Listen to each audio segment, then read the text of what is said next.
It's worthy of some time investment because just of the sheer ease of if you catch it.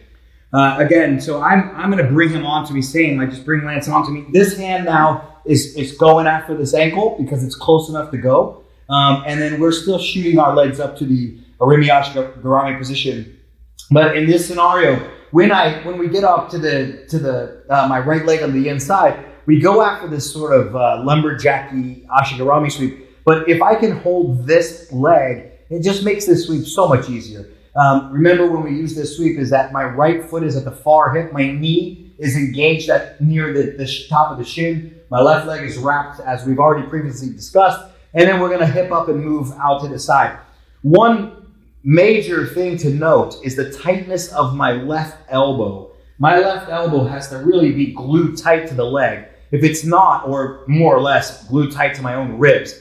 If it's not, there's going to be too much movement in this foot. Even if he opens his foot, it's going to make this sweep difficult. So make sure you really bite down with this elbow. It does not need to be an overwrap. It could actually be just wrapped around my hip. But if you do have an overwrap, keep it. It's great. It's a little bit of a tighter position. Just make sure you clamp down this left elbow. And then hips are going to go up. I'm going to bring my hips out. And it's an easy sweep off of that Orimiyashi Garami position. And then obviously we can now secure both legs depending on what your main goal is on the entry of the legs. I'm going to take you through just getting up so that we can move from bottom to top instead of staying engaged on the leg at the moment. We're just going to go use this particular version of this as a sweep rather than an entry onto the legs. So again, same Orimiyashi Garami entry off of shin to shin. I fall back. I just capture this leg, the ankle, because it's close. Our hips go up, and then we jet them out. So our hips go up, up, up, up, up. I make sure I turn my hip, and there's the capture of this leg. Now, when we want to get up, it is simply a withdrawal of my left leg back into the position where now I can come up into combat base or begin passing with my right knee in the middle, rather than having my left leg stay tangled up. So if we switch directions, I'll be doing on this. I'll do it on the same side for you, but we'll see the finish. Again, I move up, we enter into Ashi, my hips come up, I sweep Lance to the side, and now we simply withdraw this leg. We have both legs under control, so you guys have an excellent attacking scenario. It's not going anywhere. I can easily control or overwrap both of his legs, but you don't need it to get up to the top. As a matter of fact, I only need this top leg to withdraw my leg and then begin fighting or begin knee cutting or passing, whatever your choice pass is in this scenario. Something that you'll find is that we're going to end up in this knee cut or a knee in the middle scenario quite often, and that way that you can choose what passing direction that you would prefer to go.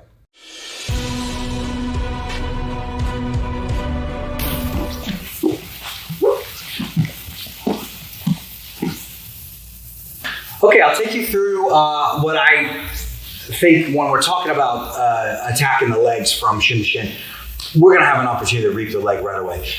So we'll go after the heel hook, and that will create some really great scenarios for you.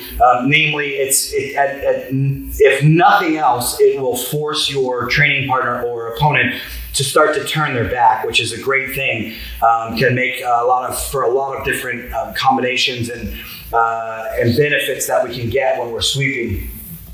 So let me take you through what we need to do. Same thing. That's that same approach. I get him laid down. I shoot the leg up, but now we're just literally my hips have to travel up so that we can reap the leg. Okay, and then when you reap the leg, the heel is right here. It's so exposed with reaping the leg that we need to get on there right away. Okay, and we're gonna have a very, very prime opportunity to attack this leg.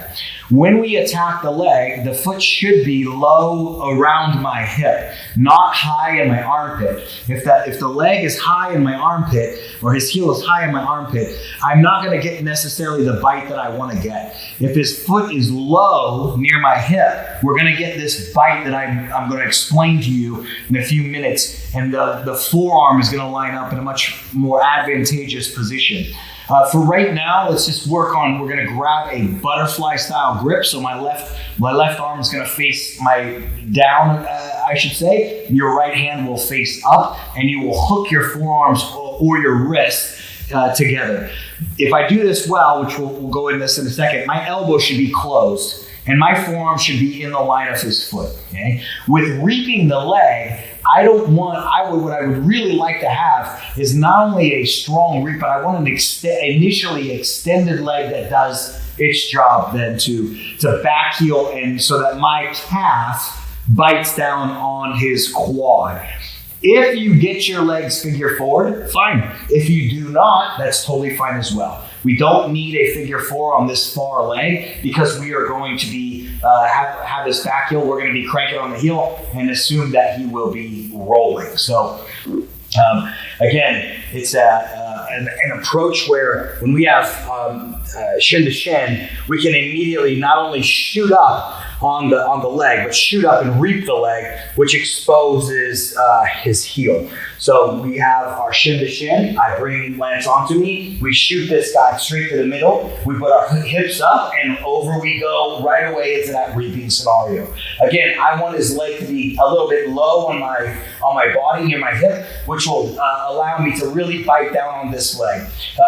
When you guys when you lock this, I want my elbow closed on the top of his foot. So again, my forearm is more or less in the same line as his foot. We'll shoot this in a second a little bit closer, but I don't want my forearm in a different line. I don't want it across his foot. I want it to line up with his foot, which means that I get a lot more power on the actual heel hook. Okay, we got our butterfly grip. I then back heel very strongly with my left leg, and away we go on our finish. What most of the time happens is that Lance understands this heel hook, and he begins to untie and begins to roll. If that's the case, you guys are more than you'll have that opportunity to take the heel hook into your outside ashi or outside heel hook position with your feet on the outside, and then maintain your pressure and begin looking for